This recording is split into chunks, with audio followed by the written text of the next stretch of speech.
안녕하십니까, 문털남TV입니다. 윤석열, 이재명 측 간의 뇌물 범죄 의혹을 놓고 공방전이 격화되고 있어 눈길을 끕니다.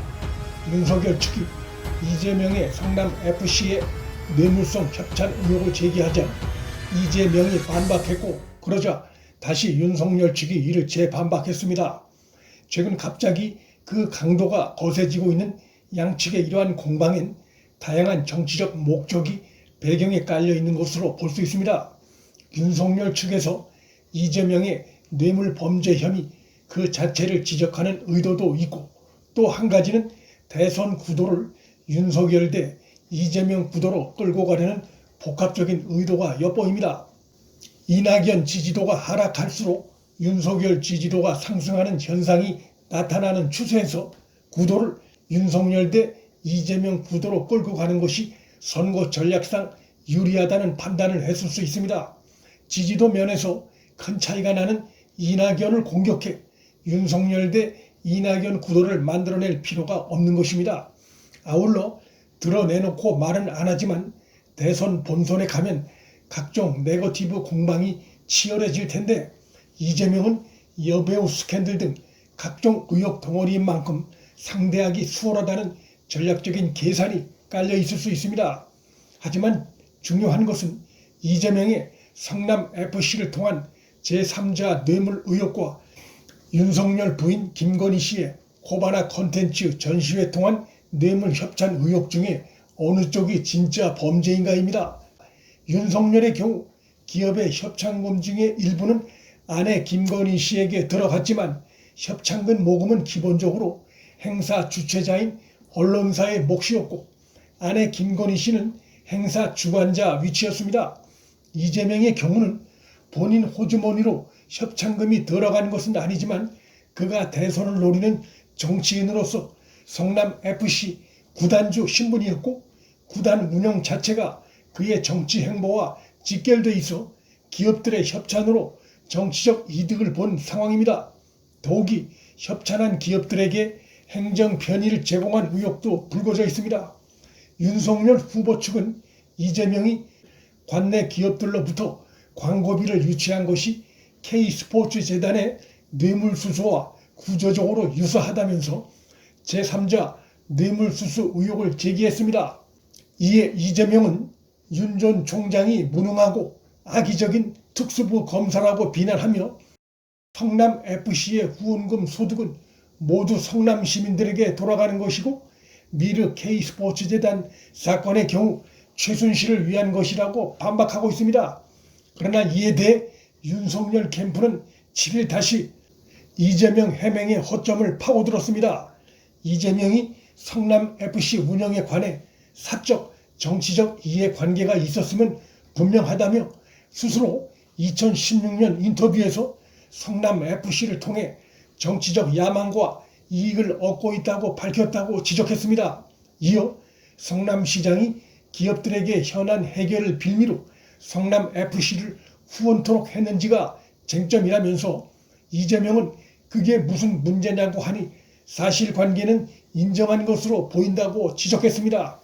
윤석열 측의 이 같은 입장은 이재명의 과거 답변 속에서 그 스스로가 시인한 바 있는 자신의 정치적 야망에 도움을 주는 성남FC 기업들의 협찬을 받고 그들에게 성남시장의 지위를 이용해 행정 편의를 제공한 것은 명백한 제3자 뇌물수수 혐의라고 지적한 것입니다.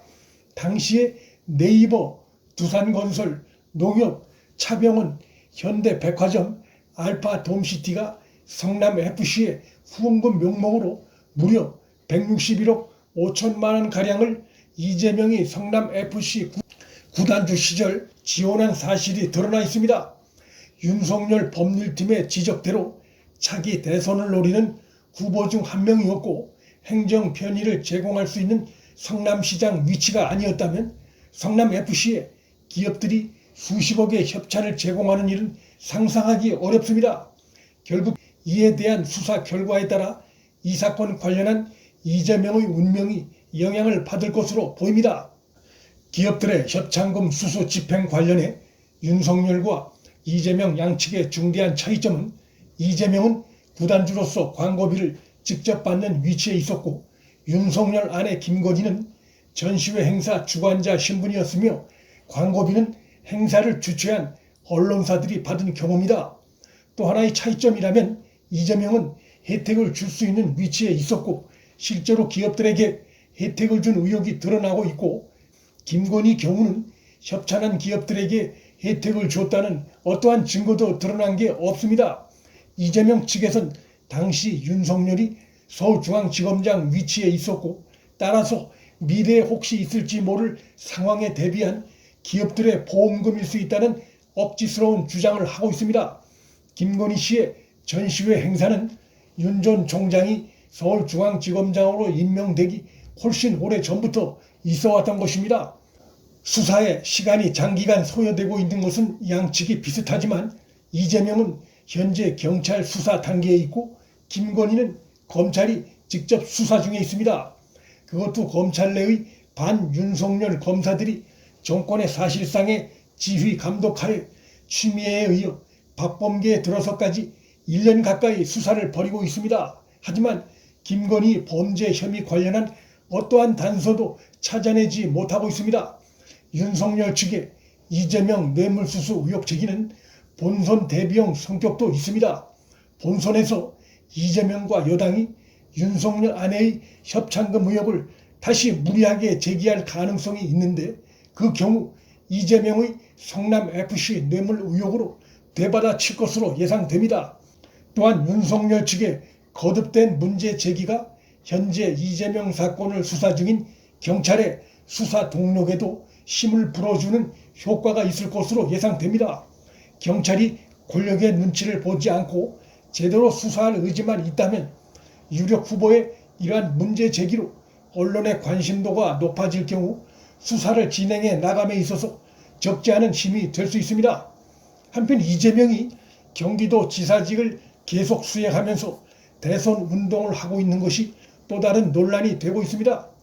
전국 지자체 중에 가장 많은 도민수를 보유한 경기도를 상대로 자신의 전도민 대상 재난지원금 같은 선심성 포퓰리즘 정책을 펴면서 대선 운동을 병행하는 것은 누가 봐도 불공정 선거 행위입니다. 말로는 도행정의 책임을 지기 위해서라고 하지만 이것은 다 위선이고 거짓입니다. 대선 운동에 연연이 없는데 무슨 책임 행정이 될 수가 없습니다. 현직 최대 지자체 도지사로서의 정치적 프리미엄을 누리겠다는 심보고 도 예산을 자신의 대선 자금처럼 쓰겠다는 계산의 다름 아닙니다. 시간이 가면 갈수록 이재명의 이중 행보에 대한 비난은 커질 수밖에 없습니다. 문틀란TV 여기서 마칩니다. 구독과 좋아요, 알림 설정은 방송 제작에 큰 힘이 됩니다. 시청해 주셔서 감사합니다.